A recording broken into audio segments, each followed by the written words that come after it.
Dennis, good evening. I wanted to go through a few sketches with you briefly. Tomorrow we'll be completing our estimate, but initially what I wanted to do is just share a few ideas with you and get some feedback from you to decide whether or not we should even pursue any of some design changes that we'd like to at least suggest. Uh, Really briefly, this sketch is just your as-built. I've entered your entire basement into a CAD program. It's scaled down to within an inch or so, so it's very accurate to scale. Family room, your mechanical area right now, and all your foundation walls and framed walls as built. This is the drawing to scale of basically your layout. Family room, bathroom off of the first hallway doorway, mechanical room, the storage closet that we talked about, the layout you have for the family or for the living room and the dining room area, with the kitchenette being here, an island for prep area, a table in front of a newly added window, and then the living room section over here. Bedroom, bathroom as you requested, walk-in closet on the right, pantry or linen closet rather forward, toilet in its own private room, and then a vanity, tub, and shower in the remainder of the living space, and then storage room here. One cautionary note I would share with you um, is the main regret we have from people who build out basements is that when they get done with it, they often say that they didn't leave themselves enough storage area. They built every square foot of the room of the basement out and didn't leave enough storage room. Basements are just natural collectors of stuff. You know, we put all of our seasonal goods down there, our luggage, everything like that. You're leaving yourself about a 6 foot by 9 foot room down here, and you're going to have about 50 square feet of storage. And what was a 1,500 square feet of storage is going to go down to 1,500 square feet. I just want to caution you that I think you're going to have wished that you left yourself a little more storage. I've come up with a design that I'd like to at least share with you just to see if you like any of the components at all. If you do, I can incorporate them into your drawing and finalize an estimate, or I can just scrap them all together. But let me at least go through a few of them with some of the benefits that I see with those added design elements. So here is a drawing with some suggestions I would make. I'd still leave your living room just exactly the way you had it, the closet that we talked about. I would move your storage area from over here to over here for a couple of reasons. You already have a natural unfinished area because of your hot water heater and your HVAC system are basically going to make this largely an unfinishable area. So leave it as a storage area. It'll be unfinished. You'll save on your drywall costs, your flooring costs, and you can also put a washer and dryer unit in here because of the plumbing you already have in this room. Whether the person living down there is able to do their own laundry or a caregiver has to do it for them, I think they're going to really like to have some, washing facilities down there.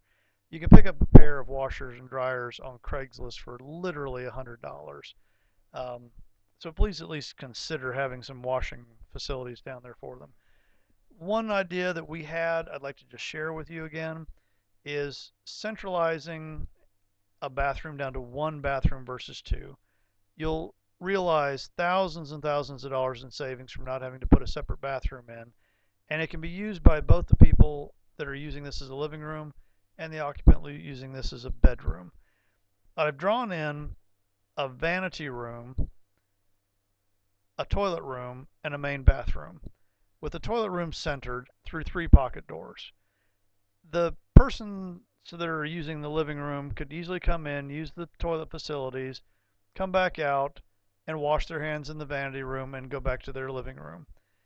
The person using it as a bedroom could easily come in and close this door off for privacy, having their own toilet room and their own vanity for their needs. But it uses one bathroom for the entire living space more cost effectively. The other thing I'd like to note is these pocket doors. I put 3 of them in here and 1 from the bedroom. Should your tenant down there ever become truly handicapped and be wheelchair bound, you can see the straight shot that they would have through this room with all 3 foot pocket doors. They could just roll easily through there with a wheelchair, easily through here, not having to close any doors behind them. Pocket doors also don't swing out, so you give yourself more wall space for furniture. Um, there's no closet, walk-in closet here for a person who's wheelchair bound to try and enter, which they wouldn't really be able to do. We'd put a walk-up closet here, so they could just walk up, open two large double doors, and access everything on the shelves without having to enter the room itself, and put more readily accessible things that aren't personal, like towels and stuff, into nice little cubby niches here that are easily, accessible to anyone, whether they're standing or in a chair. I like having showers and tubs with two walls against them so you can put grab bars against them. So this really makes it good and safe to get in and out of when you're trying to transition from a chair into a tub or transition from a chair into a shower. The other thing I'd like to you to note is I've moved in my drawing the kitchen over to this room instead of this niche for a couple of reasons. It makes use of the plumbing that already naturally backs up to this wall, so there's no concrete cutting, which is very expensive. All the drains can go right into the sump pump right out here. It gets the food cooking odors away from the living space. It puts the table and kitchen together into one kind of compartmentalized room that makes this clearly denoted as the kitchen area. You could put the range over on this wall and vent the cooking odors out this exterior wall. Instead of, if it were here, it would have to be a recirculating vent that would essentially just push all the smoke odors and cooking odors back into the main room. It also frees up all this area right in here for the person either coming back and forth from their bedroom to their kitchen, or people using this living room leaving out to the back door.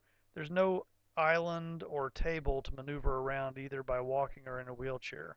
So let me know again just if you like any of those ideas, any of those sort of general concepts, and I can try and incorporate them back into your drawing, or work off of this drawing and fine tune this if you like any of these elements.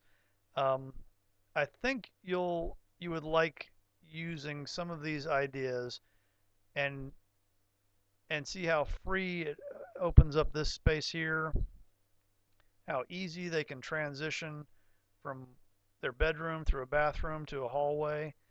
Um, the benefit of having some washing facilities with a washer and dryer down here, separating their bedroom from their cooking odors, I think would be helpful. But again, tell me whether you like any of those ideas or none of those ideas, and then we'll work on finalizing an estimate for you here tomorrow. Thank you for your time.